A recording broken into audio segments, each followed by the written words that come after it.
How's everyone doing? Today I have a horror Blu-ray collection update with 5 pickups, and if you've seen any of these, definitely let me know what you think of them, and let me know which one of these is your favorite. Leave me those comments down below. There's an eclectic mix here. First up is Deliver Us from Evil. I remember watching this when it first came out, and I remember loving it. This is from Scott Derrickson, who directed Black Phone. He directed Sinister.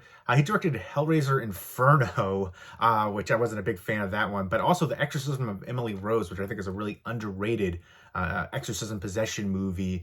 And he also does a segment in the new VHS 85 in that franchise. That one's going strong now. But this one I think is underrated in his filmography. Black Phone was incredible, so I think he's getting a lot of love for that one. Sinister is very popular. I think The Exorcism of Emily Rose deserves to be mentioned with all the great exorcism possession movies, but this one is dark, it's creepy, it's awesome. I like the cast a lot here. Eric Bana, Edgar Ramirez, Olivia Munn. There's a few other recognizable people. Sean Harris. But yeah, Joel McHale, Olivia Munn, always stunning to me. I like Eric Bana a lot. I remember him back in the day in like Chopper. I saw an Australian movie recently called Dry, which I really enjoyed. I think I liked his performance better than the movie overall, but I still enjoyed the movie. I liked him in the Hulk back in the day. You know, that was probably maybe my favorite one who played the Hulk.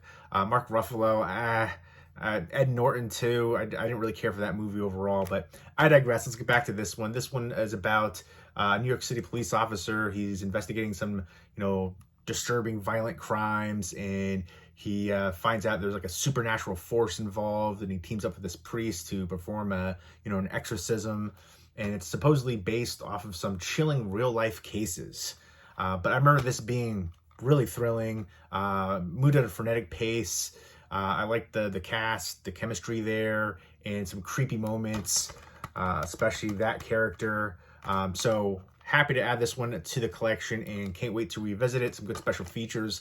Let me know what your favorite exorcism possession movie is outside of like The Conjuring and the original Exorcist. Another one that I think is underrated is The Last Exorcism, a found footage exorcism possession movie. The sequel was terrible. I know a lot of people didn't like the ending to the first one, but I thought it was very fitting, and that one needs way more love too. Next up is Sleep Tight, and this is a great Spanish horror movie, more like psychological horror. It's about this like apartment concierge guy, Caesar, and he's just like so miserable. He's like tormenting all the guests, and he's like focusing on this one guest in particular and just doing all these crazy things. He's like underneath her bed at one point. It was really creepy. I remember when this came out, I want to say 2012, it says in the back, but I remember doing a movie review for it, and I never edited it and posted it because I loathe editing. I remember like I made a review for it, and then I was like, oh, I want to say this, so I made another part, and I just never ended up like editing and uploading it. So I kind of want to redo that now and revisit this. But I remember it being like, again, creepy, thrilling, a really good psychological horror movie. Let me know what your favorite psychological horror movie is. Let me know what your favorite Spanish horror movie is. And this is directed by Jaume Balaguerro. I know the first name, but I always forget the last. But he was the director of Rec 1, 2, and 4. He didn't direct Rec 3, which I actually enjoyed Rec 3. I know a lot of people hated that one. The only one in that franchise I didn't enjoy was Rec 4. They're on the big ship and stuff. I didn't care for that one. Rec 2 is probably my favorite in the franchise. They decided to go like a different route with it. I was like, how is this going to work? And it really just blew me away because it really did work incredibly well. But I really like what he does as a director, and I'm looking forward to seeing what he does in the future. I know he did a movie. It's funny because I just picked it up. It's a DVD only release called The Vault. Looks like a heist movie, but with like a younger cast, and it seems to be a bit of a departure from the other movies that I've seen from him. So looking forward to revisiting this one, and I might do a movie review of it again. I don't even know where, like, I have like an external hard drive with tons of videos that I just never edited and uploaded. But I'm just gonna probably redo it now. I mean, that video was like over a decade old. So next up we have the Straw Dogs remake. I love the Sam Peckinpah, Dustin Hoffman, Susan George original one. I haven't seen this one. I heard good things about it. Looks like it's going to be intense. James Marsden, Kate Bosworth, and Alexander Skarsgård, who is just blowing up and everywhere. He was great in, Big Little Lies? I mean, he's been around for a while. Obviously, True Blood. But he was in Infinity Pool recently too, which I wasn't a big fan of that one. I wanted to like that one from Brandon Cronenberg.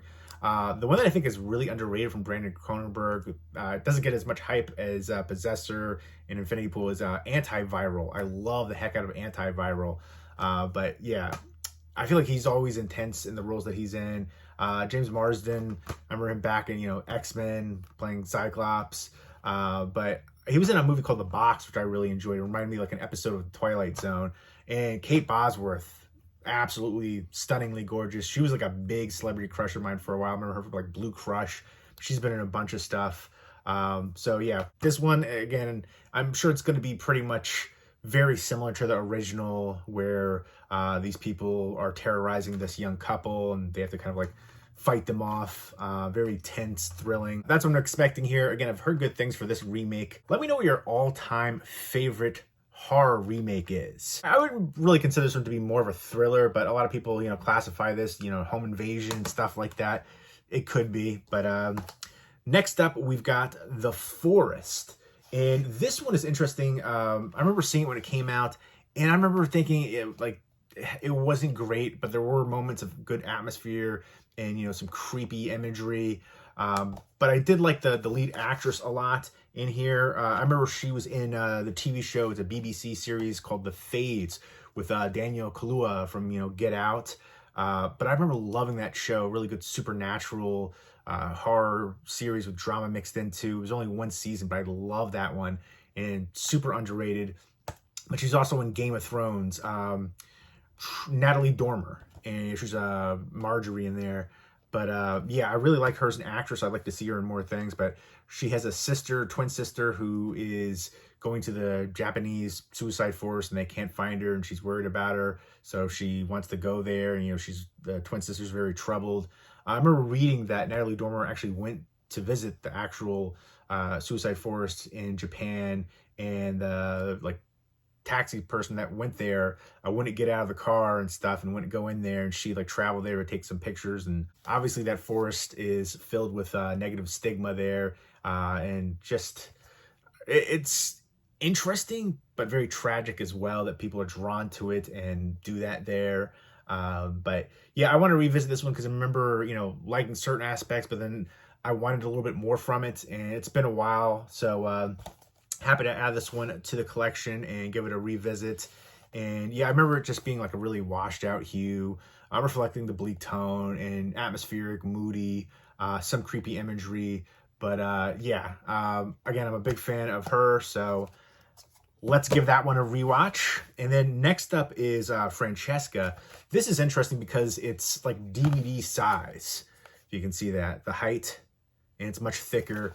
It's a really nice release from Unearthed Films, and then MVD Visual too. This is a Giallo. It's an homage to classic Giallo, and it is hard to imagine that this isn't made in 70s, especially. That's like the feel for it. It came out in 2015, it says on the back. But it's all about this story of this girl who disappeared, Francesca, 15 years ago, and she apparently comes back, but she's not the same girl they once knew. And I just remember there being a lot. It's just so heavy-handed. I was really loving it, and then it just got to be a bit too much with all the Giallo tropes and stuff. The gloved hands, just the way things were shot. It has a great score, great cinematography. It feels very authentic, but a little too much of it. It's like it feels a bit forced and it's trying too hard. But I still remember liking it, and I'm going to revisit it. This one is the limited collector's edition, has the soundtrack, has a little booklet right there, some creepy imagery. Let me know what your favorite Giallo movie is. I remember watching a lot of Argento growing up as a kid, so I was introduced to Giallo at a young age, especially again with Argento.